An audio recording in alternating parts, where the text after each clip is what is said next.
Hi, hello, namaste. This is me Vedanti, a second year BMS student, and it's the episode 1 of Panchakarma series. या सिरीजमध्ये आपण 5 videos करणार आहोत आणि each video will contain a specific अंग of panchakarma.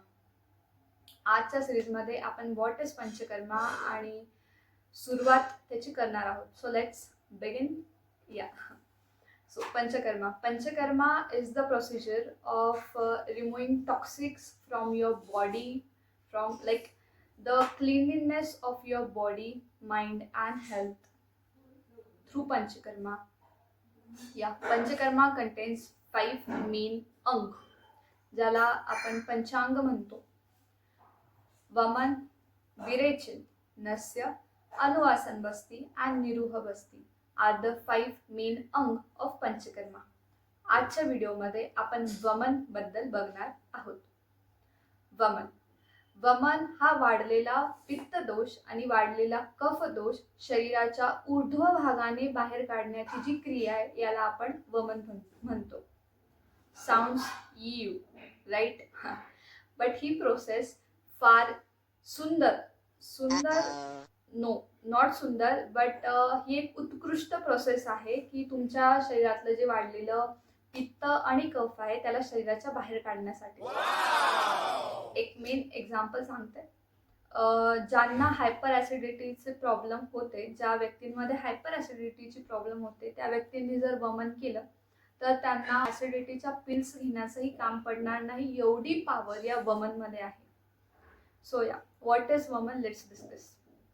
जो तुमचा वाढलेला पित्त असतो आणि कफ असतो तो शरीराबाहेर जो त्वरित निघला पाहिजे. तुम्ही गोळ्या घेताय, तुम्ही जर गोळ्या घेताय, ॲलोपॅथिक मेडिसिन जर तुम्ही घेताय तर बेसिकली त्याचा तुम्हाला तात्पुरता रिझल्ट मिळतो. And this is proof. तुम्हाला स्वतःही माहिती आहे, गोष्ट मला सांगण्याचं काम नाही आहे. बेसिकली तुम्हाला जर खोकला होतोय, तुम्ही ज्या दिवसापर्यंत मेडिसिन तुम्ही घेतल्या त्या दिवसापर्यंत तुमचा जो खोकला आहे तो क्युअर होईल.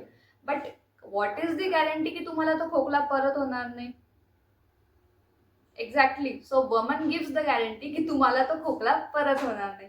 सो या कास, छाती, श्वास म्हणजे ब्रॉन्कियल अस्थमाच्या पेशंट्समध्ये पण आपण जर वमन दिलं तर त्याची आपल्याला छान बेनिफिट्स मिळतात.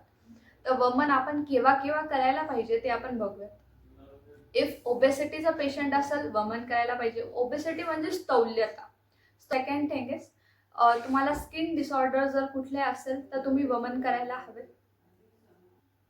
द थर्ड थिंग इज आम्लपित्त म्हणजेच हायपर ॲसिडिटीमध्ये तुम्ही वमन करायला हवे. जर तुम्ही एकदा वमन केलं तुम्हाला हायपर ॲसिडिटीचा त्रास आयुष्यभर कधीच होणार नाही.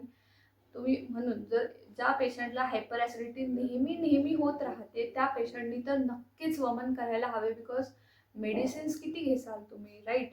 वमन जर तुम्ही एकदा करसाल तर तुम्हाला आयुष्यभर मेडिसिन्स घ्यायचं काम पडणार नाही.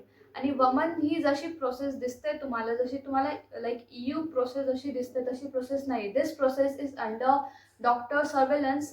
ही प्रोसेस काय तुम्हाला घरी करायला देत नाही की तुम्ही हे सेवन करा आणि तुम्हाला वमन होऊन जाईल, अशी प्रोसिजर नसते. ही अंडर सुपरवायझर्सच्या देखरेखीमध्येच तुम्हाला ही प्रोसिजर केली जाते. तुम्हाला व्यवस्थित त्या नियम रीतीचा पालन करून ही प्रोसिजर तुमच्याकडून ती करवून घेतात.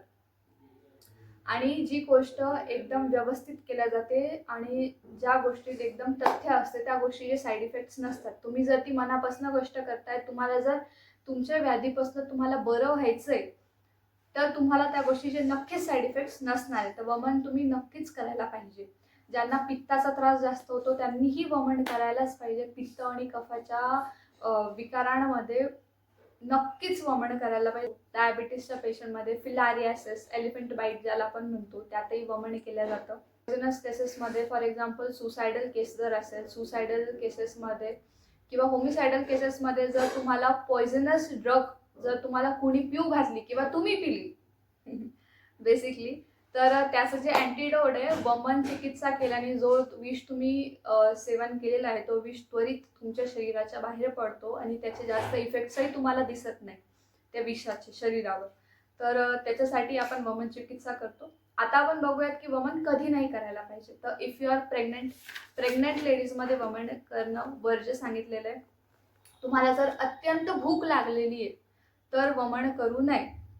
द सेकंड इज तुम्हाला जर भ्रम, चक्कर येत आहे, मूर्छा, डिझिनेस, जर नौशिया, मळमळ होत आहे, जर तुम्हाला होत आहे तर तुम्ही वमन करायला नकोय. जर तुम्ही म्हणजे तुम्हाला जर पाईल्सचा त्रास होतोय तर वमन, काही पाईल्सच्या केसेसमध्ये काही ठिकाणी वमन करायला सांगितलेलं आहे. तर त्याचे प्रकार आहेत भरपूर.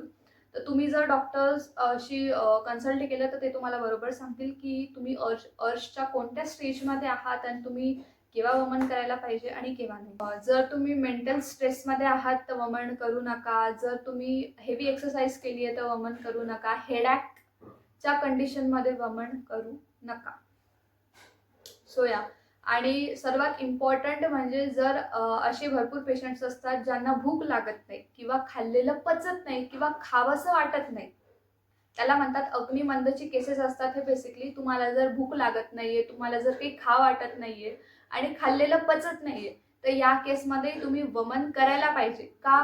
कारण या केसमध्ये तुमच्या बॉडीमध्ये ज्याला म्हणतो अपक्व आहार तुमच्या बॉडीमध्ये साठलेला असतो. तो अपक्व आहार तुमच्या शरीराच्या बाहेर काढण्यासाठी वमन हा आपल्याला मदत करतो. सो तुम्ही वमन करायलाच पाहिजे. वमनाचे भरपूर जे द्रव्य आहे ते द्रव्य सांगितलेले. फॉर एक्झाम्पल मदनफळ हे श्रेष्ठ वामक द्रव्य सांगितलेले.